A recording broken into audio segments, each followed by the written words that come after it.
All right, let's dive in. We're going to talk about a spice with a story so incredible, it was once one of India's most prized exports. But now, well, now it's almost a secret. This is the story of Amravati Pippali, a spice that connects an ancient past to a newly protected future.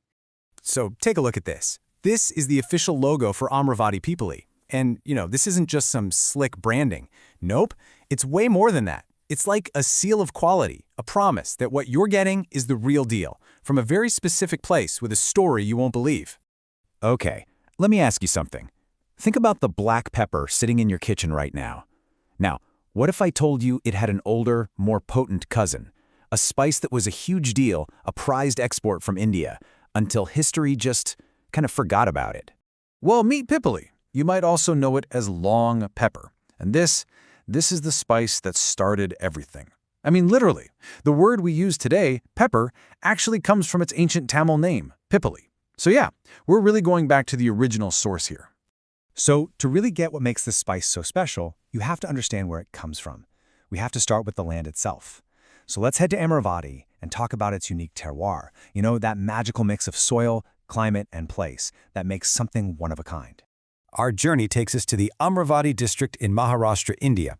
Just try to picture this. You're on the massive Deccan Plateau, and right there, nestled at the foothills of the incredible Satpura mountain range, this exact spot, well, that's the key to this whole story. So, what's the big deal about this place? Honestly, it's like nature itself tailor-made it for Pippali.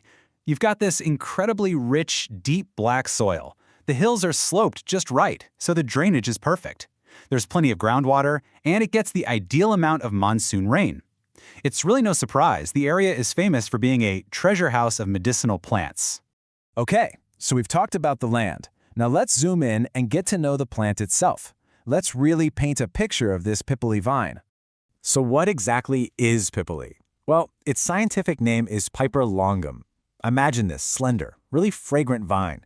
It has these cool, creeping stems with little joints and big woody roots that really grip the earth. And the leaves, wow, they're beautiful. They're perfectly heart-shaped, with a deep, shiny green on top and a much lighter pale green on the bottom. Now, the part we actually use as a spice, that's the fruit, and it grows in these little clusters called spikes. The easiest way to imagine what they look like, think of those tiny catkins you see on a hazel tree. They're small, they're dense, and just totally packed with all that amazing flavor. Harvesting this stuff is a real art, and believe me, timing is everything. So first, the little spikes start to form on the vine. After about 2 months, they're ready to go. But here's the most important part. They have to be picked by hand while they're still unripe and have that blackish green color. Why? Because if you let them ripen, they lose all that incredible pungency they're famous for. Then, they're dried really carefully to lock in every bit of that potent, complex flavor. But Pippali's story, it's so much more than just a spice for your food. For literally thousands of years, it's been a foundation of Ayurvedic medicine. It's like a whole ancient pharmacy all packed into this one amazing plant. I mean, listen to this. An ancient Ayurvedic text says that Pippali promotes digestive fire, that it's a rejuvenating aphrodisiac. It also talks about how it pacifies Vata and Kapha, which are these two core energies believed to control how our bodies work. That tells you just how much respect this plant commanded. So, how does all that ancient wisdom line up with what we know today? Well, when they used it for coughs, we now understand that's because it's an expectorant. When they called it a digestive stimulant, we'd say it improves metabolism. And this might be the coolest part, it's known as a yoga vahi, or a bioenhancer. That means it actually helps your body absorb the good stuff from other herbs and medicines. How incredible is that? Okay, so that brings our story right into the present day. And it raises a big question. In our crazy, globalized world, how do you protect a legacy like this, a treasure that's both natural and cultural? Well, the answer comes down to something called a GI tag. And the real heroes of this part of the story? It's the farmers. They organized themselves into the Nagarjuna Farmers Producer Company, and they knew they had something special, something they had to protect. They were the ones who led the charge to get Amravati Pippali the official recognition it deserved. And let me tell you, it was a journey. They filed the application back in July 2024. Then in November, it got published in the official journal, which is a big step. And then, the moment they were waiting for, March 28, 2025, the certificate of registration was granted. Just a massive win for the farmers of Amravati. And here it is. This is what all that hard work was for, the official certificate. This piece of paper is the legal proof, the official declaration that Amravati Pippali is unique and is forever linked to the place it comes from. So what exactly is a geographical indication, or GI tag? The easiest way to think about it is like this. It's kind of like a trademark, but for a place.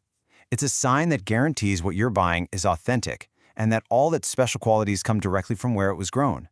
For the farmers, this protects their jobs, their livelihood. And for us, it guarantees we're getting the real, high-quality stuff. All right.